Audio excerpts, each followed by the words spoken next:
How do you deal with the accounts team who constantly give creative and design direction to the junior designers, effectively undermining the authority and credibility of the senior design leadership team?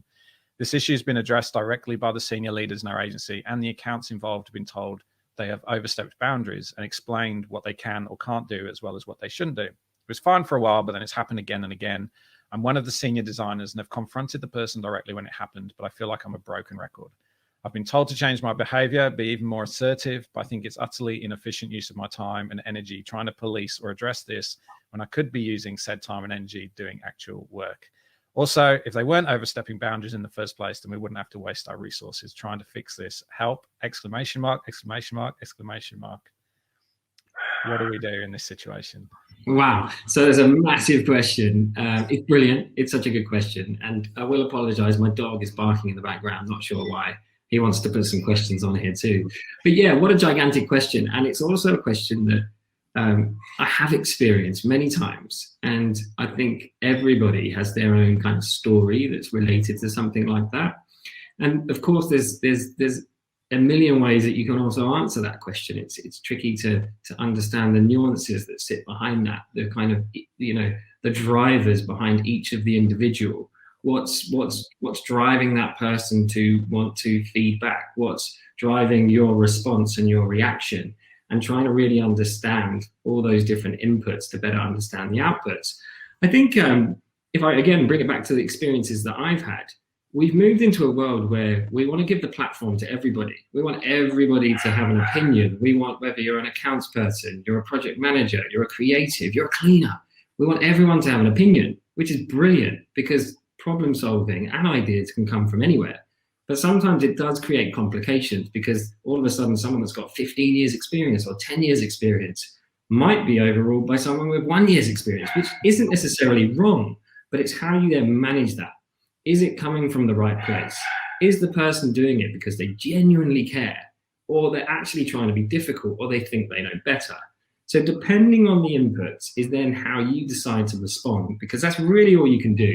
You get given a situation and you're in control of how you respond to that. And I think what I would tend to do, if there's a situation where you have the account side talking directly to the junior members of the team and almost kind of sidestepping you in that conversation, and I imagine this is exactly what you've already done, it's really important to have a conversation with that person, to talk to them about it, to better understand, again, in a non-confrontational way. Remove your kind of emotions and actually be really practical about what you're trying to achieve. So, okay, if you're giving feedback, is that feedback positive or is that feedback negative? If the feedback that's coming is negative, therefore it's demotivating the team, what you can then say is, hey, can we start with the positives? Can we talk to the team about the things you like, the things that are going well? And then let's start to move into the things that need to tweak and change. Ideally, you're the filter. But if you are being sidestepped, it's how you manage that situation. And also checking your ego too, because everybody has a little bit of an ego. So is it that person is genuinely trying to add value, but you're worried about how you are then perceived in front of your team? And if that is one of the problems, the best thing to do is, as long as you know that you're doing the best thing you possibly can, it's okay to give somebody space. So lots of different ways to respond to that situation. Remove your emotion from the situation to take a higher altitude approach. If it is because that person is trying to undermine you, have a positive conversation with them, but remove emotion from that conversation and get to the point, and then ask if they can start on the positive. If it's your ego, then try to understand how you can better feel confident in yourself to enable everybody to have a voice. That's a great answer. Is there any from your perspective, Katie, around dealing with like feelings of being undermined? Is there anything that you... So look, it's a boundaries issue. And I agree with everything that Ben said, in that, again, it comes back to this really stabilized sense of self, which is an internal metrics. So the fact that somebody else is commenting is neither good or bad. It's the story you tell yourself around it that gives it the charge. So to use something that nobody has too much an investment in, let's go with my jumper, okay? and I'll boundary this jumper. And let's say that I've decided that I really like this jumper, right? And I actually think the color looks good on my skin and the price point was great. I live in Barrel, it's cold, it's a lovely natural wool, tick, tick, tick. I'm cemented in my view of the jumper, right? Now, Andy, I come and meet you for lunch and you say to me, well, you know what, Katie, I really like that jumper, right? I'm like, thanks, mate, but you have not made me like it. Right? I already hold that for myself.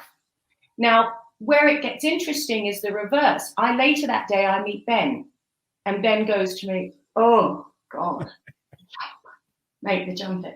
Do I, if I'm non-boundaried, if I'm not clear in how I feel about something, I'm going to collapse into that.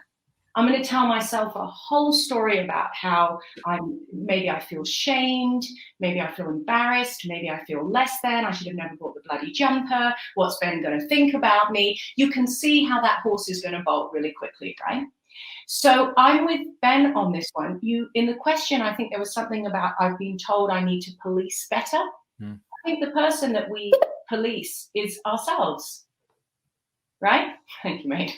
I think we police ourselves, we police our experience. And so when I meet Ben, and if he were to say I don't like it, I catch myself. Before I fuel that narrative, I go, what's really happening for me? Oh, he's triggered the part of me that's insecure. Okay, I'll work with that. Excellent. I think that's probably even, I reckon that's bound to have headed off a few other questions as well.